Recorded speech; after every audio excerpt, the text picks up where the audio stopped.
the red light in a sec. All right, mate. Looks like we're good to go. We're recording. All right, welcome back. I think this is up to episode 7 or 8 now, so we're not quite as far into our podcasting history as the unfunded pod, but we're getting closer. Shout out Lockie and Layton. So I've got Dean Kane on the chat today. So the reason I sort of put out the feelers for an athlete who I was looking for an athlete who had all the markings of going down the elite route and taking themselves to the promised land of elite triathlon and making a career out of it. But I wanted to find someone who was in that on that pathway, but then for one reason or another decided to drop out of that pathway and do other things. So I know I've sort of known Dean and come across Dean a number of times throughout his sort of teenage years. A couple of core memories of Dean was running some wind trainer sort of sessions at a local bike shop and just in the back shed of the bike shop, and Dean would come to a couple of those, and you could obviously tell he had some good ability. And then another core memory was just watching Dean go off the front at a local Nunda crit race and lap A grade. So you definitely could easily see the talent there and the work that he'd put in. But we've got Dean on the chat today, and we'll get Dean to sort of talk about his story and why he decided to go on another pathway out of sport, and find out a bit about it and hopefully share some sort of tips and guidance to athletes that are currently going through that transition and what his advice is to them. So welcome to the chat, Dino. How you going, mate? Yeah, good, mate. Thanks so much for having me. I'm so disappointed that your intro didn't include core memories of my swimming. I don't think I ever saw you swim once. I'm not surprised. It's really good to be on. I've obviously followed this, as soon as I saw this kind of pop up and become, the thing that it has, I've followed it pretty closely and, been a huge supporter because, it's really, really good for the sport and good for the athletes that we have around. Bit of an intro as to what I've been doing. Obviously, grew up, obviously, with a foot through in most doors and sports that I could try and achieve the best that I could at. So athletics, cross country, and mountain biking was probably primarily what I kind of followed through school. And then I guess in the early QAS junior days when that was forming, I was approached about triathlon and obviously, not too well known for my swimming, but it was such a cool, opportunity to combine, my love for cycling, my love for running, and then just had to work out how to swim. And obviously that was something that, I was trying to figure out from day one until I kind of stepped away from racing as much as I could. But obviously I remember those wind trainer sessions very vividly. And it's been a long journey and long pathway of kind of navigating where I wanted to go. And so when you said through the QAS was kind of what pulled you into sort of short course tri, was that when the QAS had their own kind of squad where Stephen Moss and Josh were the coaches? Is that the era you're talking about? Yeah, that's the one. So I worked more closely with Josh White, which was amazing and probably the best, I think, the best way I could have been introduced to triathlon was with Josh. He really understood what strengths I had and what my weaknesses were and how we were going to work on that. But that was, an incredible time. Obviously, I got to, train with, the likes of Matt Roberts, Emma Jackson. At the time, we had some really, really strong athletes that were doing really well on the World Series. And then as juniors, we were it was just me, and then obviously eventually it turned into, you know, Breathe Us Away, Elliot Schultz, Menezi, and a bunch of other like younger guys. But yeah, we were really mixed in with the big dogs. You know, back when Matt Brown was ripping around as well, and Noodles was his nickname, wasn't it? Noodles, yeah, exactly. Yeah. That's so long. Yeah. But yeah, like what a better group to kind of learn from, especially when triathlon was so fresh for me, even though cycling and running was everything I've been doing. But yeah, that was a really good way of getting into sport. So yeah, shout out to Josh. I knew Josh quite a bit because I did my performance coaching course in Canberra, and he was one of the main coaches or coach mentors there. And then I did my sort of mentor hours and that with him. So yeah, unfortunately, he was one of the numerous in line who got the sword from Oz Tri, and when they do their revamps and that. But no, he was a good coach. Yeah, really good for sure. Yeah. So yeah, you had that QAS exposure, which kind of got you into it. Was that before or after your Genesis days, like the Genesis Tri Group days? That was during. It was during. Like whilst I was Genesis Tri came probably closer to like the end of my schooling, I guess, career. I actually stepped away from triathlon after that stint with the QAS. I posed like the swimming and the new. I guess for me, I was so comfortable and so familiar with like the mountain bike racing and the running. You know, I struggled a lot combining it, and I think I struggled a bit with like obviously the training load that triathlon brings. You know, some could argue that maybe I was put into more of a, you know, adult style like training method like as a junior, and personally I enjoyed my mountain bike racing. That's probably, you know, to this day where I was the most passionate. Riding bikes was home for me. So yeah, I stepped away from triathlon and chased mountain biking and running more again. And I think it was only 2 or 3 years later where I actually wanted to come back to the triathlon. And that's when the Genesis triathlon days started. Obviously, Mark Tucker was the one who, that's when we started working together, and swimming at Genesis with Brendan Keogh.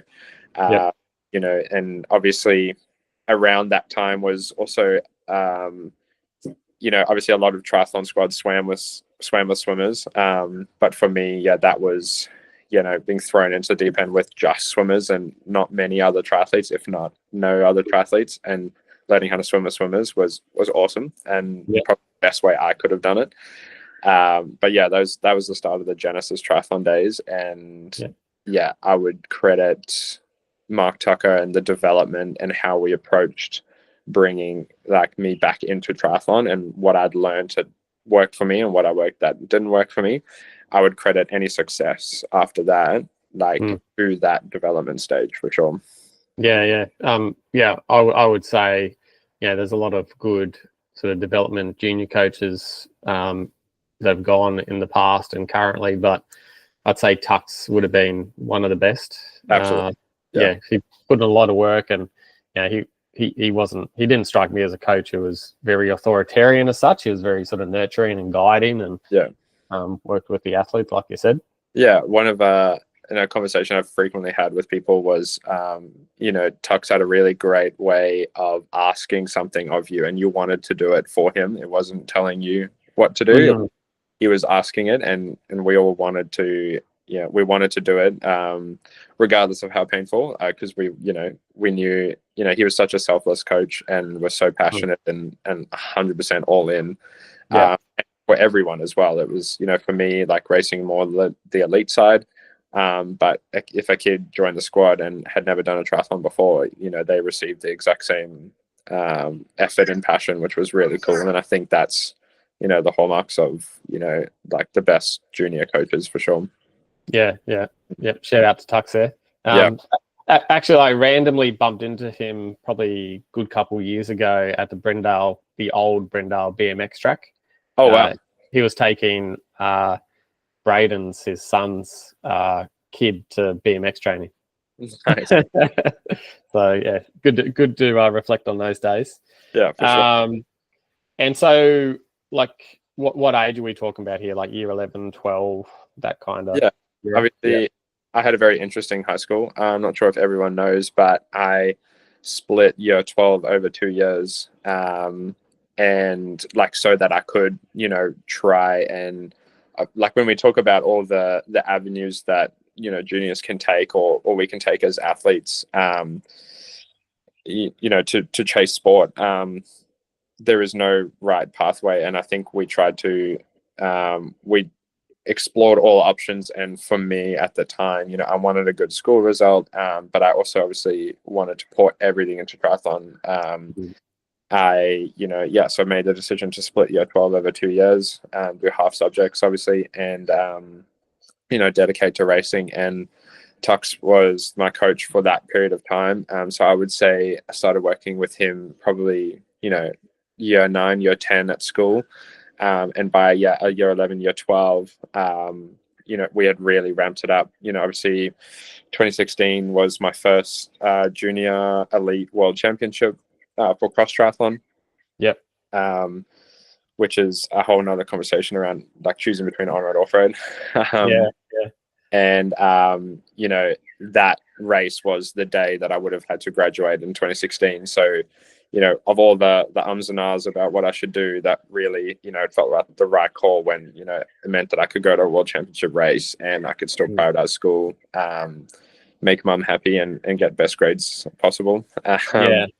But a lot of people to try and please, isn't there, in some ways? Like you've got your own goals with sport, your own goals with study, you got parental, I guess, ideations about what school should be like or what sport should be like or other things. Exactly. Schools wanting you to do well, the school programs wanting this, and yeah, absolutely. Yeah. So it sounds like you sounds like you're pretty you had a conviction in your decisions around what you wanted to, where you wanted to go with it. Yeah, school, parental, like sports programs, I had the best support around me. And I'm not just saying that, I think, Genesis went above and beyond. Genesis Tri program went above and beyond. Obviously, my parents have been so supportive, since day one. Traveling around the country chasing school sport is no easy feat. And I definitely, we had a lot of travel, over the years doing that. So yeah, whilst it can be a lot of decisions and a lot of influence, I think there's a lot of that came with a lot of opportunity, and a lot of opportunity for me to help decide which direction I wanted to go in. And I couldn't stress that enough for anyone on before grade 10 at school. Why specialize in something straight away, keep the variety. You're still a junior or a kid, like figuring out what you want. There's no such thing as a professional child athlete. Yeah, exactly. And that is something that I learned the hard way. I thought growing up, right, if I want to be a professional, I got to do everything a professional's doing. But I think focusing on developing as a young adult or a child, and figuring out the sport that you want to dedicate to, and learning everything that comes with that, discipline, consistency, seeing it all out. I think those are almost more important than your results in the sport. Yeah. No, that really speaks to that sort of more long-term focus. Yep. So this 2016 time, like, where was your sort of, I guess, best results, or when did you feel like you were at the top of your sort of athleticism? Was it around that time, a bit later, or? Yeah, that was, I say, that 2016. That those 2 years were very interesting because 2016 I go to the Junior World Championships for cross triathlon. I'd spent that entire year. I don't think I raced maybe all schools triathlon about a month before this. That was the only time I think I'd done a triathlon. I had literally was just all in on this one race for the year, and we're talking a race that's a 300-meter swim, a 10K mountain bike, and a 3K trail run. Spending a whole year to prepare for what was, maybe half an hour, 40 minutes of racing.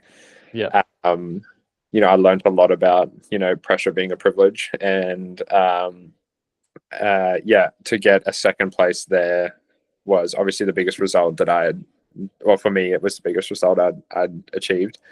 And it was by no means a smooth race. A drop chain behind my cassette, falling to like 20th place on the bike, trying to come back to that, and then put your wetsuit in the bucket, kids. Received a penalty, a 15-second penalty, which in a short run felt like an eternity. Yeah. It wasn't the smoothest race, but a second place there was well worth it, and that really felt like it cemented kind of a direction in the cross triathlon world for me. Being able to learn to swim enough that I could be close enough to ride back into the race. And that was probably the first race where obviously I always felt behind with the swimming, and that was a really big mental challenge through school, was being so behind in the swim. If we had to talk numbers, when I first started swimming, I couldn't do 100 meters under 2 minutes. Right. And so, trying to work out how to, swim, low 1 minute hundreds in a race. So where does, that's interesting. So when you first sort of, I guess, started swim training, you couldn't go under 2 minutes. Yeah. Where did you get to? I think by no means was I ever like super strong swimmer, but, getting to the point where, a couple of years ago, being able to swim, 30 to 40 100s on a 120 cycle, pretty comfortably, for me was, I was really, really happy, really happy with that when I was swimming at that level. So it definitely came way. So and then 2017, after that was obviously, I was like, very cross triathlon focused, but obviously I was still in year 12, and for me, throughout school, cross country running was a huge part of who I was as a person, or how I was known. And it was my last opportunity at school sport cross country, and I actually decided to I think it was probably 6 to 8 months I dedicated to getting a good result at the national champs for my final year. And obviously everyone, I had sponsorships for cross triathlon. I had a lot of opportunity to develop in the triathlon space. Obviously, I dedicated the whole previous year to it, and I mentally almost switched triathlon off because I wanted a result in cross country. Now, would I recommend that to everyone? Probably not. But for me, when that was such a big part of who I was growing up, and we're talking from grade 4, 5, from hating running to, achieving a result there. It was the one spot I had never achieved a result at a national level. Always, always choked in every national cross country that I went to, and I wanted to get it right, and dedicate all my time to that. And running in triathlon had become so much more important around that time as well. And so, I saw, I justified it with the benefit and of improving my run. And so managed to get like a really awesome result, for the final year, coming second. I think I have more second places than anyone. Cross tri worlds, national cross country. Also. But that was really good. So in terms of those 2 years, it was, even though that was probably my most successful, in school, those were my most successful years. It wasn't triathlon focused. It was, it was results where I wanted results, and I guess development where I wanted development in a way. That was what was probably most important to me. And then after that, that's when,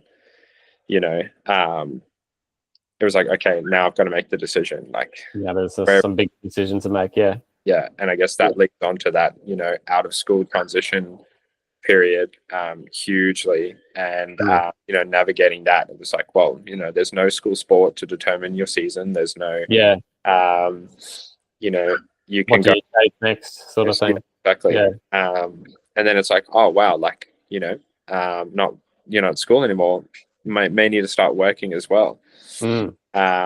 So it's like a whole new I guess platform of Like another puzzle to figure out. exactly, yeah. And that's when, you know, I was like, all right, back on track for the off-road triathlon.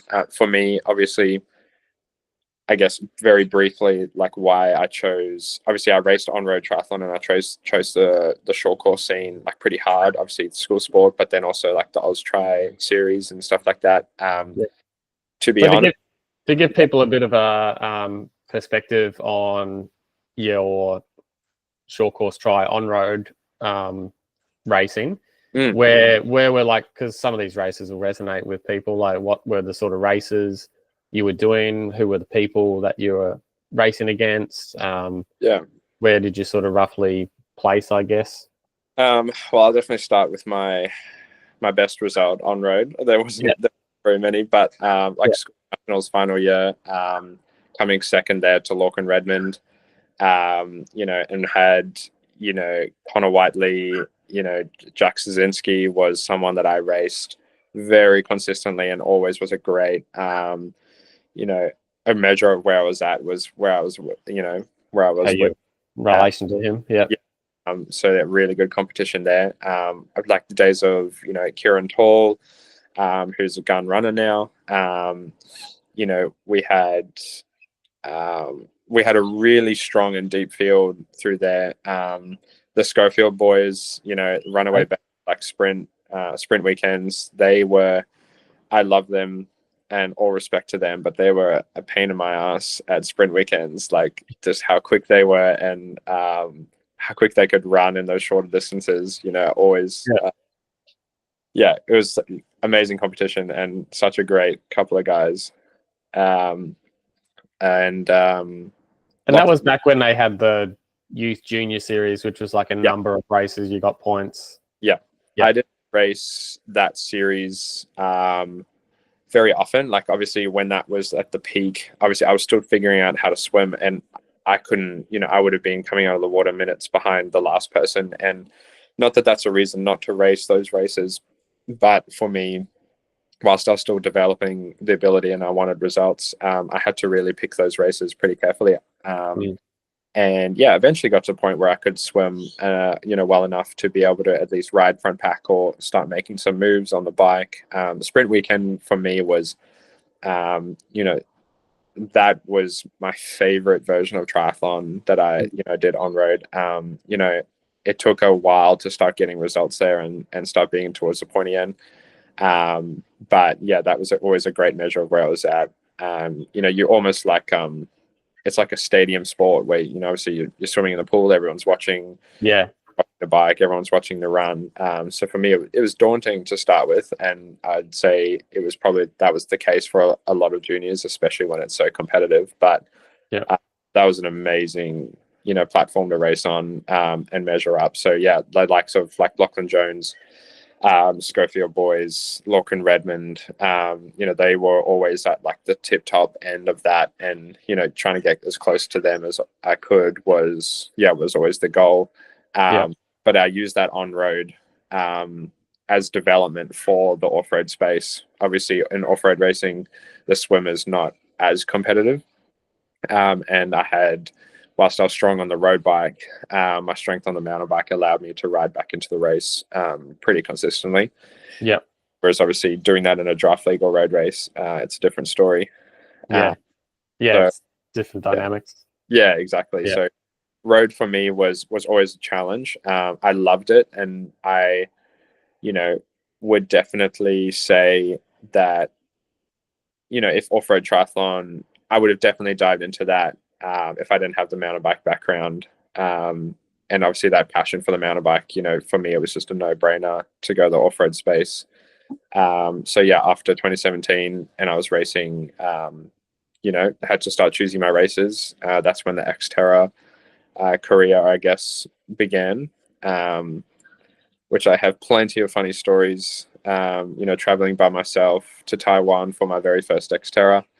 Not enough people talk about, like how to manage that side of things. And, was that like your first sort of international race to a non-English speaking yeah, country? absolutely. Yeah. First one.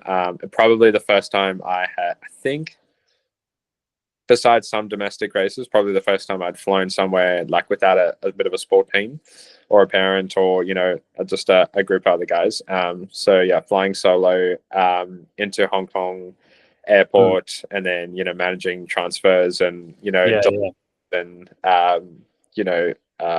getting, being hydrated, eating well, focusing on the race, but still managing this whole new world of questions.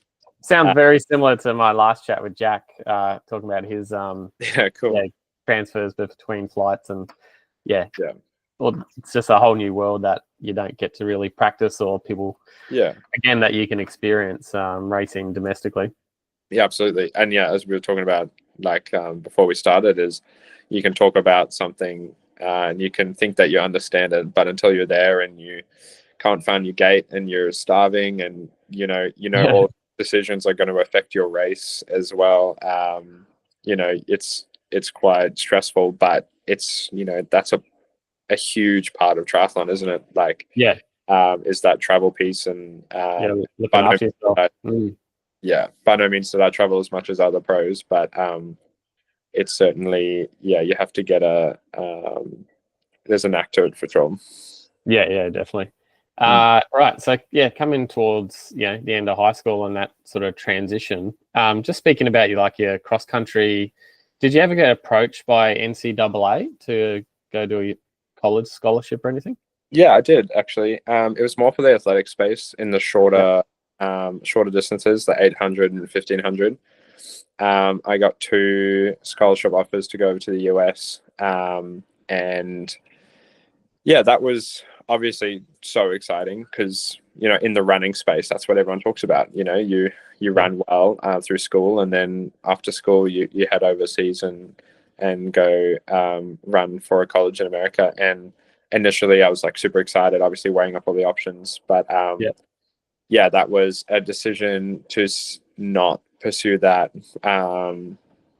Came from, again, like the passion I had for riding bikes, and this newfound, I guess, opportunity in triathlon and combining everything together. It was very tempting, but I think for me, lifestyle wise, and then also the goals that I had in sport, it didn't quite align. But it was really cool to explore that and try and learn about it as much as possible.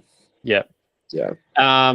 So probably coming to the hardest part of your sporting journey so far, the transition. We talked a little bit about that prior to the call. So you're doing you got a little bit going on in the on-road tri, short course. Sounds like mountain biking, cross tri is more where you're leaning. You're good. You're pretty good runner. And then, so you still got a little bit fingers in a few pies. And then school finishes. Where's the thinking at this point? You've obviously decided going to America for track is not what you want to do. Where had you done Taiwan at this stage? Like, was this around the same time? Taiwan was actually the following year after graduating. But that the thought processes were by no means did I have it all together. It was a very confusing period and pretty stressful because like as you said, I had a finger in a lot of pies, and really wanted to, I was spent so long trying to decide which direction I wanted to go in that I had multiple directions on the go at the same time. And when it came to the period where, all right, like this is where you choose, it was really hard to define it because, like everyone, obviously there's influence, you're watching like Matt Hauser and Copeland and all those boys like racing the on-road, and, you can see or you hear about the direction there. I remember having a very frank sit down with Tim Harradine and Dan Atkins when we talked about, potentially joining his squad. And I'll always be so grateful to Dan Atkins being very transparent in that conversation as to what triathlon looks like in the high performance on-road scene. By no means was it sugar coated, and we had a very frank conversation about, are you prepared to live out the back of a car whilst you're driving around Europe, racing all these, Conti Cup races? And for me, it was like, oh, hang on, that's not what Instagram says.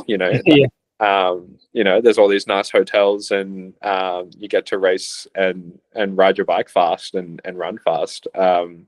Like that doesn't ring a bell. But it was the reality check, and I guess the first, taste of what that direction really looks like after school. You have such a set regime, but it's such a different one after school. So I had that conversation. I did a couple of sessions with his squad. And then, I wasn't able to make a decision, because obviously for me, it's really important once I commit to something, like I see it through. And I made the decision not to, continue working like with that squad and chasing that direction, because, off-road triathlon was something really important. And obviously, in that kind of squad with those athletes, splitting my time between on-road and off-road, it would have been, wouldn't have been able to do it. It wouldn't have been possible.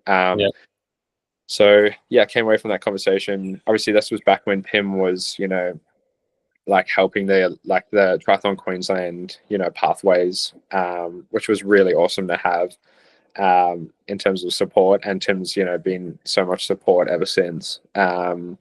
And so I had that direction kind of like, painted for me. And then obviously off-road triathlon was exciting, because that's where I had results. And that's where, I could ride my mountain bike and do cool things on a bike, and, go race all these races that I've, grown up watching. And so for me, that's why I, entertain, well, what does off-road triathlon look like? Like what stage can you race on? And, very quickly realizing there's not much of it in Australia. So a lot of it is going to have to be overseas, and then getting the ball rolling with, okay, well, how do I enter one of these, and how do I get exposure? And sounds very similar to on-road tri. There's maybe a bigger scene in Australia than off-road, but still similar problems. Yeah, absolutely. And like we talked about, like the progression in on-road was go to France, race for a team, and that absolutely was a consideration, just to go and experience that.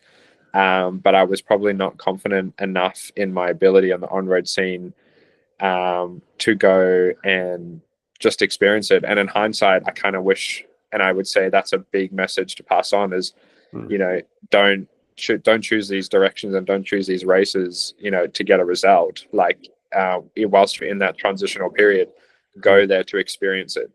Go and experience what it's like. And, you don't have to get it right. You don't have to, win the race or top 5. Just, you can go and experience these races to get an idea of that direction and those opportunities. Yeah. So you couldn't have said it better, I think. That's But you can't always just rock up to a race expecting, to be in the mix or have your best result. And I think that was a part of my downfall in terms of the on-road space is I eliminated the opportunity to experience a lot of things, because I was very results driven. So I kind of, knocked it down to, well, I'm not going to swim front pack. There's no ways I'm going to ride to the front. And so a result is off the card. So maybe it's not worth it. Whereas, obviously with the Xterra space, I'd had result in off-road triathlon. I'd ridden bikes with a lot of the people that compete, at the pointy end of Xterras, and I knew I could ride better than them. So for me, it was, probably a case of, well, I think I can get a result in Xterra as opposed to on-road. Whereas I think an overall focus on experiencing both avenues would have been, so much better. And I would have done differently.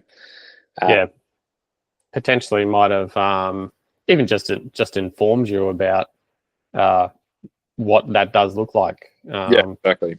Rather than, like you said, rather than hearing it from someone, you can go and experience, and then you get a fuller picture. So yeah, you're out of high school now.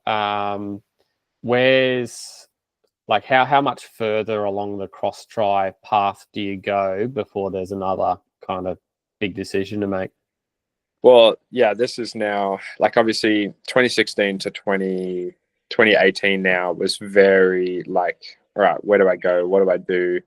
How affordable is this? What direction do I want to chase? Because now it's crunch time to choose a direction. And I would say, like, even though, I had that second place at Worlds, I had that second place at, School Nationals 2017, good cross country results. It was, looking back on it, I was never fully confident that I could make it in any of these, any of these spaces. And I think that's another thing to learn from is like, again, experience will create confidence, and you've got to put yourself out there and be vulnerable enough to put yourself in these really uncomfortable environments to actually learn where you perform. And for juniors, like that's everything, in terms of deciding direction or figuring out where you can race. So for me, I was really unsure until I went to Taiwan.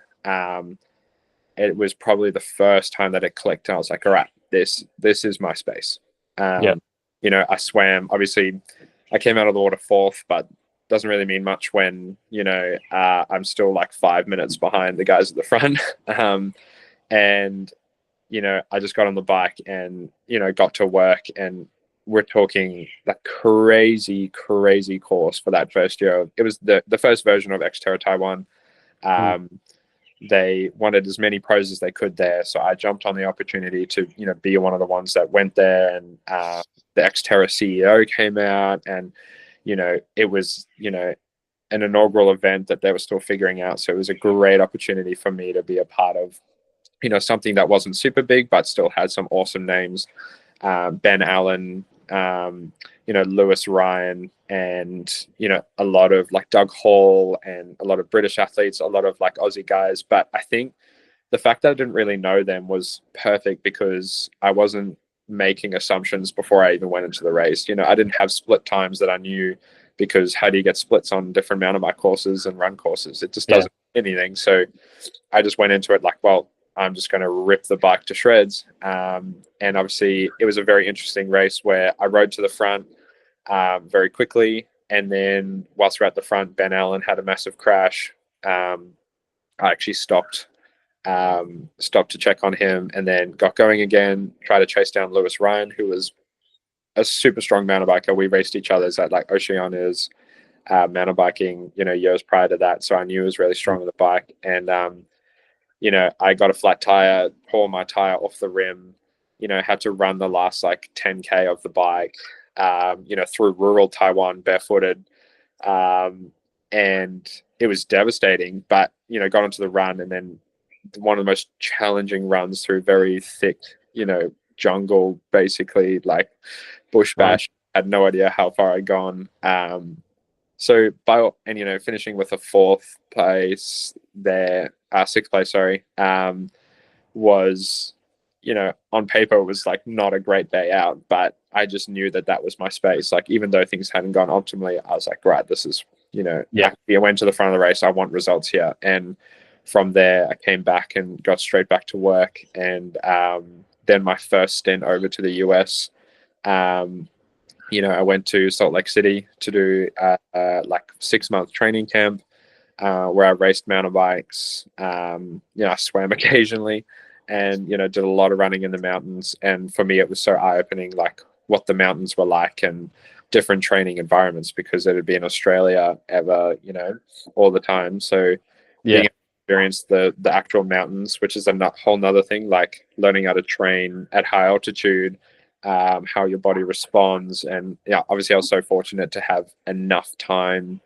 at that altitude to really acclimatize and get used to it. And I loved it in the mountains. That was very quickly became did you get good benefit from it? Were you I would say to be honest, the crit race you're referring to where I lapped A grade, I think was just as I had gotten home from the US.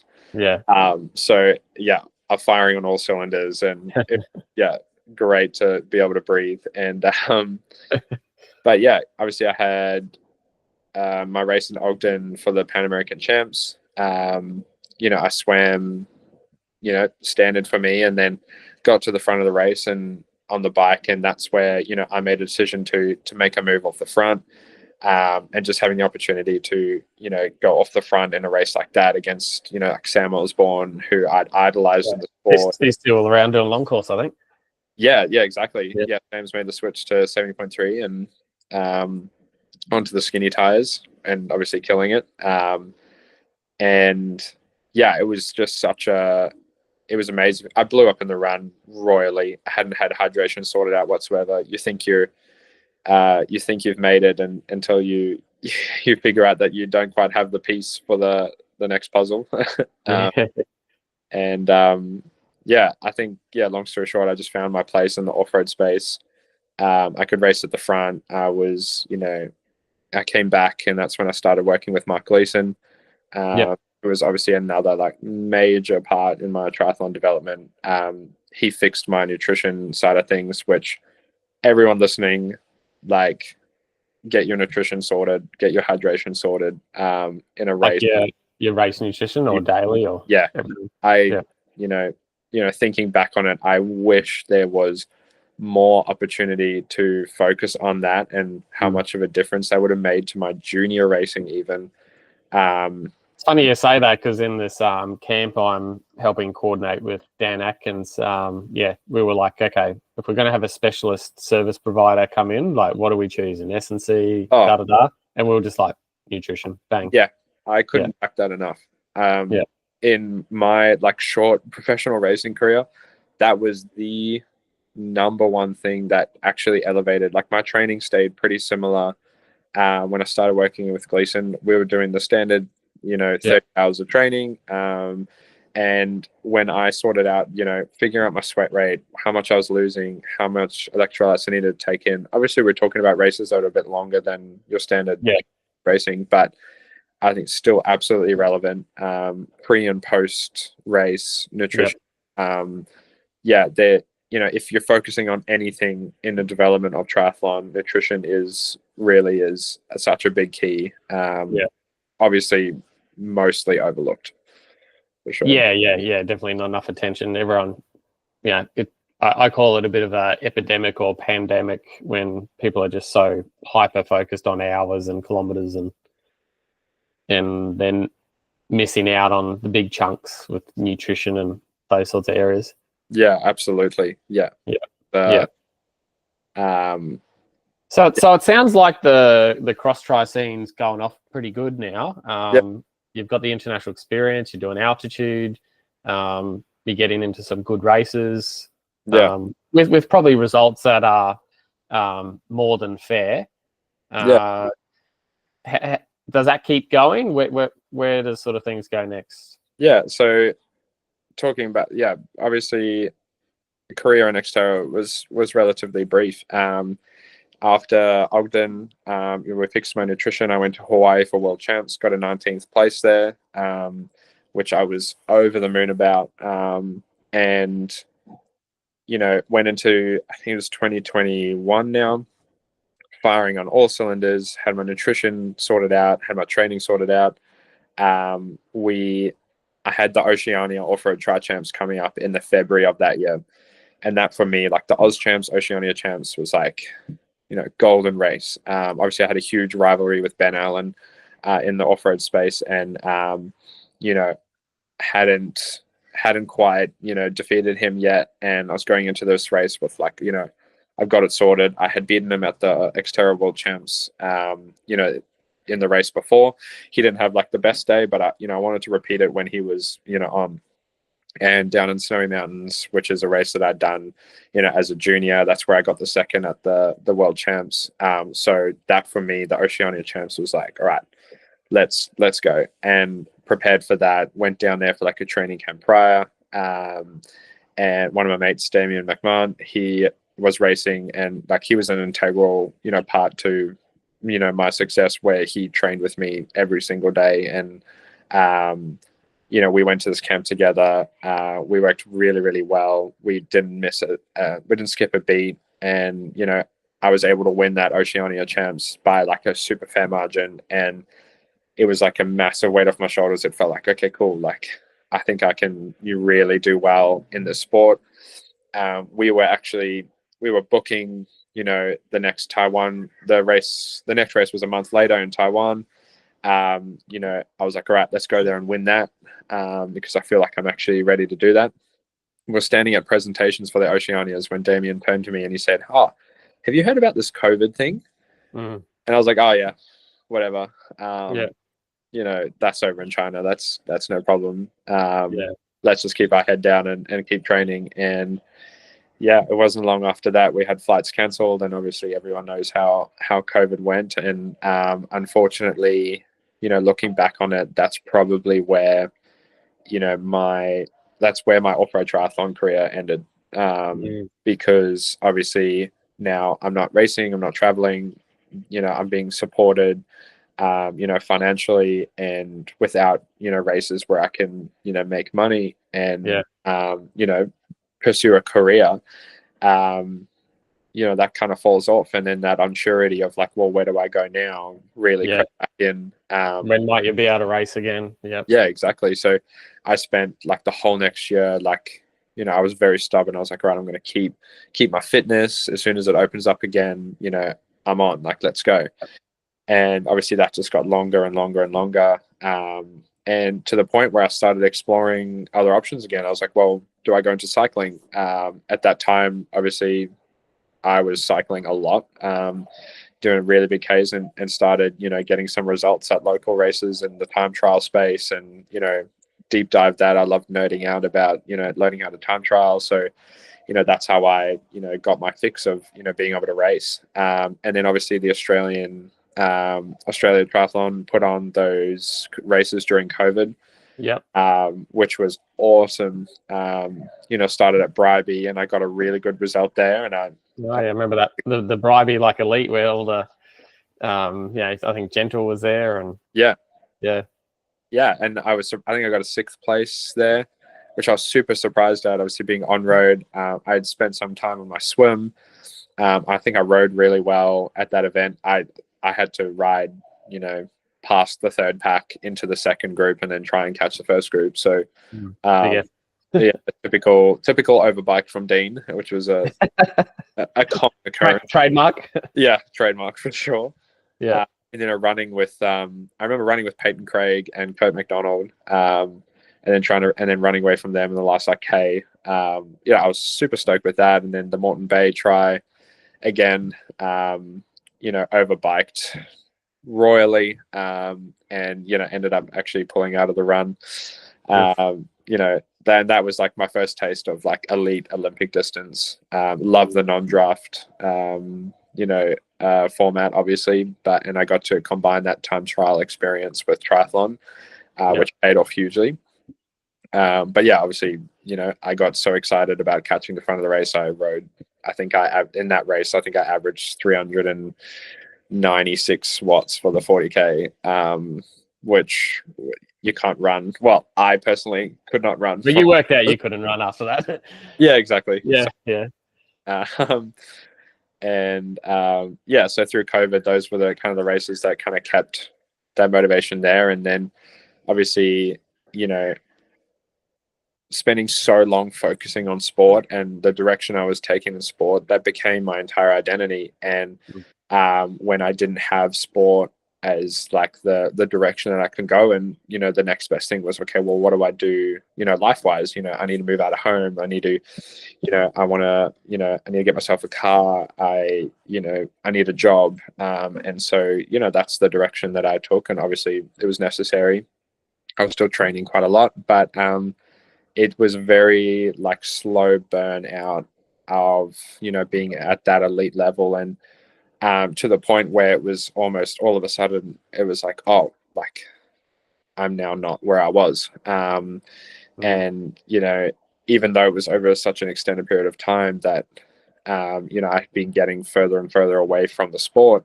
It didn't feel like it because I was so busy trying to do all these other things and working to the point where, like it was hard to, I did try, so 2024, went all in on trying to go back to full-time triathlon and spent the entire year just training and racing, thankfully with a couple of sponsors who believed in the vision, and a couple of injuries unfortunately meant that I couldn't perform at races that would extend my support. And that was it. And whilst it sounds savage, that's the beauty of our sport, is it is a very savage and very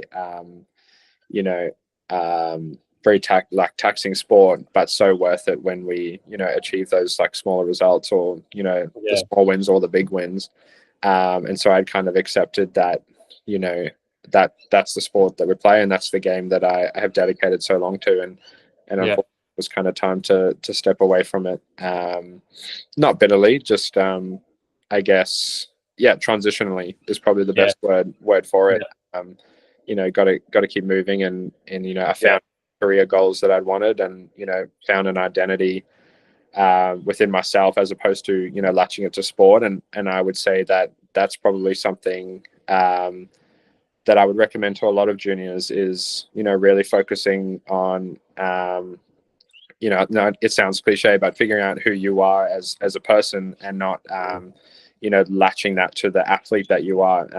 If you're a great athlete, it's very easy to that's my identity, that's who I am, this is what I do. But I think it's really important to establish your identity within yourself, who is an athlete as well. I think that really speaks to what you said earlier about the sampling sports when you're younger, and not tying yourself at a young age to a certain, like, I'm an athlete, or I'm a triathlete, or whatever it is, because as you found out during COVID, when your identity was taken away, you're now left with more or less nothing. But you to try and keep your identity, your way to do it was to like keep training hard. And then I guess it just sort of dwindled. Like you said, it was a slow burnout at the end of that. Whereas if you had some other thing going on, whether it's study or a hobby or whatever it is, or work or something, then you have that to keep you going and to keep you in balance. Because obviously for most elite athletes, it's a long-term project that you got to work on. And if you're sort of like, what would it have been, maybe 2 or 3 years of a slow sort of like burnout at the end there. So if you've got the work or the hobby to keep you in balance for longer, well, then you don't lose the love for the sport, you don't lose the passion, you don't have the identity crisis, all those sorts of things that go on. Absolutely. And like, I don't regret, obviously after school, there's the big like uni or no uni. Obviously I didn't go to university like straight after school because I wanted to pour everything into triathlon. And yes, having that backup at uni, would have allowed for something, more substantial to go into after triathlon. But I don't think there's a right or a wrong way of doing it, for sure, as long as you are confident with yourself in terms of like, you have other options, you have things that, for me, it was almost like a desperation to keep achieving results in sport, whether it was like cycling in the time trial space, or let's run a sub 15-minute 5K. So during that COVID time, it was latching onto everything other than making sure that I had identity. I was confident within myself, and I could keep that passion burning if I wasn't in sport. So going back, like, that's something I've learned hugely from that time in sport, for sure. And that starts, the sooner you start that, the better, the more confident junior athletes we can create. The more we can be smart about the opportunities presented, and then creating longevity, not just sport wise, but in other spaces. And building a career now in triathlon is not just going fast. There's the social media, there's sponsorships, there's businesses that athletes are creating off the back of triathlon. It's a whole there's a whole lot more opportunities that come with being an athlete. So learning about those and figuring how to maximize and capitalize. It's Yeah. I just had to write that down. Yeah, building a career in triathlon is not just about going fast. Yeah, it's a very holistic sort of look at things you've got to take. Yeah, for sure. And I think that came from potentially, obviously, I gained that perspective from, I was shocking at social media, whilst I was doing triathlon, even when I was younger. And, obviously when I was younger, it wasn't as big as it is now, but, yeah. You're seeing triathlon's an entrepreneurship. It really is, especially if you're going like that long course route or the off-road tri. I mean, even short course, your brand. If you're not a heavily supported athlete by a federation or a government support, then you've got to find a way to push your own image out there and absolutely to get the sponsorships and the support. Yeah, really, really important aspect. For juniors to grasp, because there's a focus on, well, I need to run under 15 minutes for 5K, and I need to be able to push 400 watts on the bike, and I'll be a long-term professional triathlete. Yeah, I'll just have this magic pot of gold land in my lap. Yeah. And I promise you, that's what I believed for the longest time. Yeah, okay. If I was just fast enough and I won enough races, I wouldn't have to worry about anything else.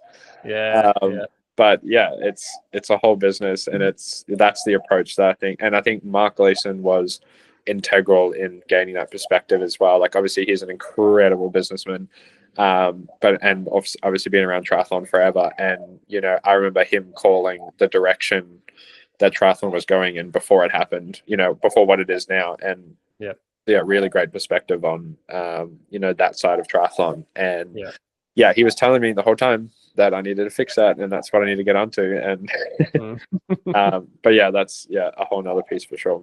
No, nice chat, mate. I'm glad we sort of got to those sort of final perspectives there at the end. That kind of underlaid through the whole journey there, I think. So looking back for a 16, 17, 18-year-old who's firmly in the triathlon training grind and eyeing off some races in the next season and everything, and it's just waiting for that pot of gold to land in their lap. What's some tips or advice? You probably hinted to those, but what's like one thing you could advise them on now to help future athlete? I would say, it sounds a bit brutal, but that pot of gold is not going to land in your lap.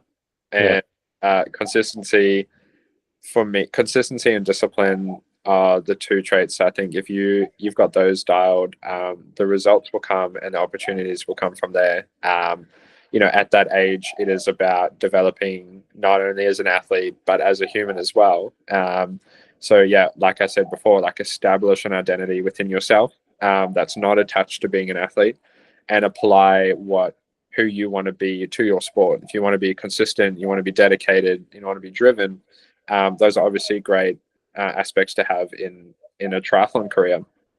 So you apply those to that. You don't attach to those because you're an athlete. You apply those because that's who you are as a person. And I would say have a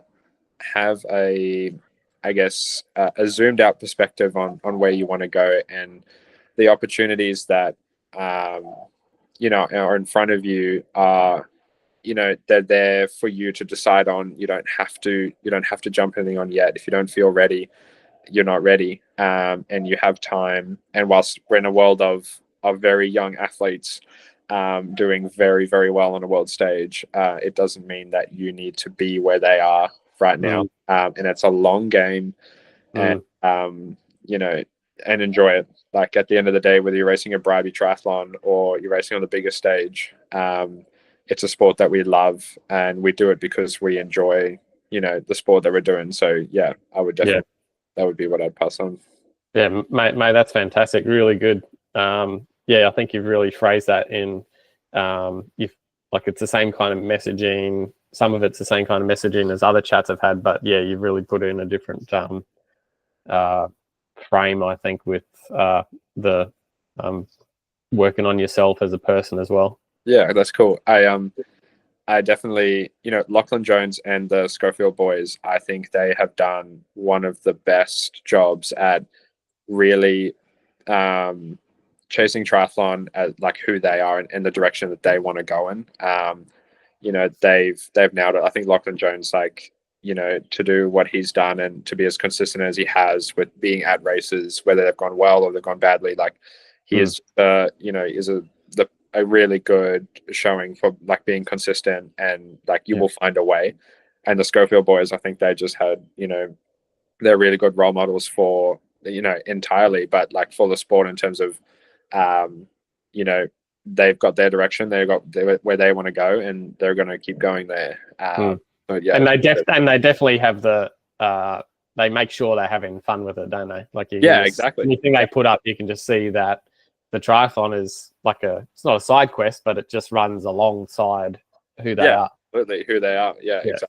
So, it's cool. Perfectly. All right, mate.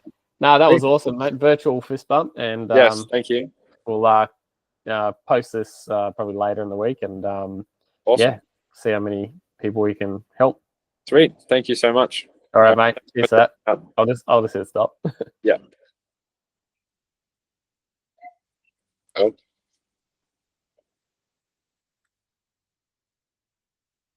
Is he gone? There we go. Sorry. Still recording. Oh, Sweet. I'm glad I didn't lose that recording. I hit stop. This call's been recorded. Stop.